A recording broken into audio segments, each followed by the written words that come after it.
انتہائی معذرت، ہمارے ہاں عموماً یہ ہوتا ہے کہ محافل ہوئی تو ہم بالکل آخر پر مسجد میں تشریف لائے، جب دعا ہونے کی ہوئی اس وقت ہم مسجد میں پہنچے، دعا میں شامل ہوئے چلے گئے، جب جمعے کا وقت آیا اس وقت یہ کیفیت ہوئی، اور مقامات پر ہماری یہی کیفیت ہوتی ہے۔ اور پھر اکثر و بیشتر جگہوں پر موضوعات بھی وہ چنے جاتے ہیں جو خاص کر روایات کے متعلق ہوتے ہیں، جو اصل نظام کے متعلق ہوتے ہیں، موضوعات کو لیے نہیں جاتے۔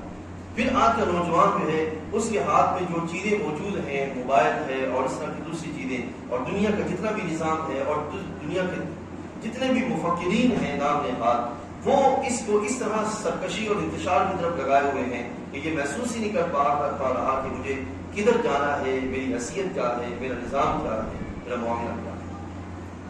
یہ ساری چیزیں مل کر انسان کو اس کے نظام سے دور کیے ہوئے۔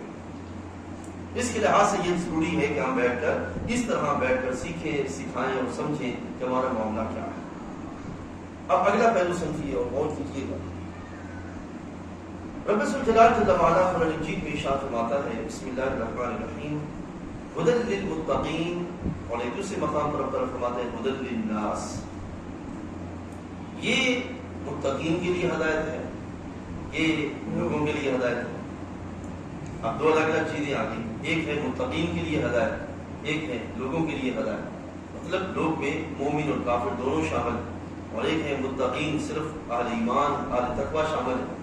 اب سوال یہ پیدا ہوتا ہے کہ یہ متقین کے لیے ہدایت کیسے ہے اور ھدی للناس لوگوں کے لیے ہدایت کیسے ہے؟ اس کو بیان کر کے پھر ہم آگے بڑھتے ہیں۔ آج کے دور میں بہت کم احباب ایسے رہ گئے جو کہ اصحاب تقوی ہیں، وگرنہ اکثر لوگوں کا حال یہ ہو چکا کہ وہ ان کی طبیعت اور ایک نان مسلم کی طبیعت قریباً برابر ہو چکی، ٹھیک ہے، جس کا نتیجہ کیا نکل رہا ہے کہ ہدایت کے نظام کو قبول کرنے میں دشواری پیش آ رہی ہے۔ تو جو پہلی میں نے تین چیزیں بیان کی ہیں، ان تین چیزوں میں مومن اور کافر دونوں برابر ہیں۔ مومن اور کافر ان تینوں چیزوں میں برابر ہوں، ٹھیک ہے۔ کیوں؟ اب یہاں پہ سمجھیے کہ سب سے پہلے ایک نان مسلم ہے، وہ جس زمانے میں پیدا ہوا، جس ماحول میں پیدا ہوا، اس ماحول کی کیفیات اس کی طبیعت کا حصہ بنی، ٹھیک ہے۔ جب اس کو قرآن مجید باقاعدہ پیش کریں گے انتشار کے ماحول سے نکال کر، وہ اس کو پڑھے گا، وہ اس کو جانے گا، وہ اس کو سمجھے گا، اور قرآن مجید کے مطالعہ سے اس کو پتہ چلے گا کہ میری حیثیت کیا ہے، پھر اس کو پتہ چلے گا کہ اس کلام کی اہمیت کیا ہے، پھر وہ جان پائے گا کہ اس کی ضرورت کیا ہے، ٹھیک ہے۔ یہ تینوں چیزوں کو پڑھ کے وہ ہدایت کے دروازے پہ آ جائے گا، ٹھیک ہے۔ ان تینوں چیزوں کو پڑھ کے وہ ہدایت کے دروازے پہ آ جائے گا، غور و فکر کرنے کے بعد ہدایت کے دروازے پہ آ جائے گا۔ اب یہاں سے آگے ہدایت، قرآن کی یہ شان ہے کہ یہ ہدایت کا رستہ دکھاتا ہے۔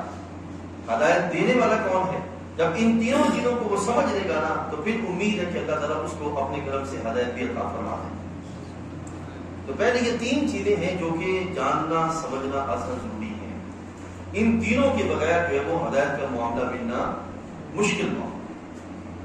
اب یہ ذرا یہ بھی سنتے جائیے کہ اہل تقویٰ کے لیے ہدایت کیسے ہے۔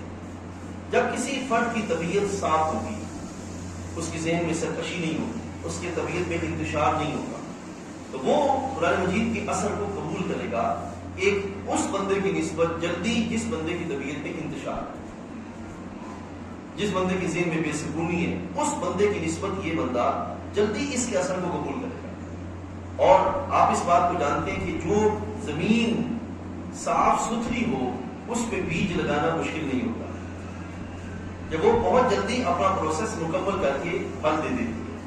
اسی طریقے سے جو طبیعتیں صاف ہوتی ہیں، جن طبیعتوں میں انتشار نہیں ہوتا، بے سکونی نہیں ہوتی، اور گناہوں کی دلدل میں وہ نہیں پھنسے ہوتے، اور دنیا کی مادیت جو ہے ان کا مقصد نہیں ہوتا، اللہ کی طرف توجہ ہوتی، ابتدا سے ہی فطری طور پر ان کو ودیت کر دیا جاتا ہے، یا وہ اپنے آپ کو سنبھال کے رکھتے ہیں، ان کے لیے فائدہ یہ ہوتا ہے کہ اللہ تعالیٰ ہدایت ایک غیر مسلم کی نسبت، یا ایک وہ بندہ جو انتشار کا شکار ہے اس کی نسبت اس بندے پر اللہ تعالیٰ ہدایت جلدی عطا فرماتا ہے۔ بات سمجھا کہ یہ ہے ھدی للناس اور ھدی للمتقین کا۔ تو ہدل للناس کے لحاظ سے اس وقت جو ایک مشترکہ معاملہ بن چکا ہے وہ کیفیت ہے، اور ہدل للمتقین کے لحاظ سے کیا ہے کہ جو بندہ بھی، جو قوم بھی، جو خاندان بھی، جو گروہ بھی اپنے آپ کو جتنی زیادہ تقوی کے لحاظ سے، پارسائی کے لحاظ سے رکھنے کا اہتمام کرے گا، اتنی تیری وہ قرآن کا اثر قبول کر سکے گا، قرآن کے نظام کو سمجھ سکے گا، اور اس کا قرآن کو چلنا ممکن ہو سکے گا۔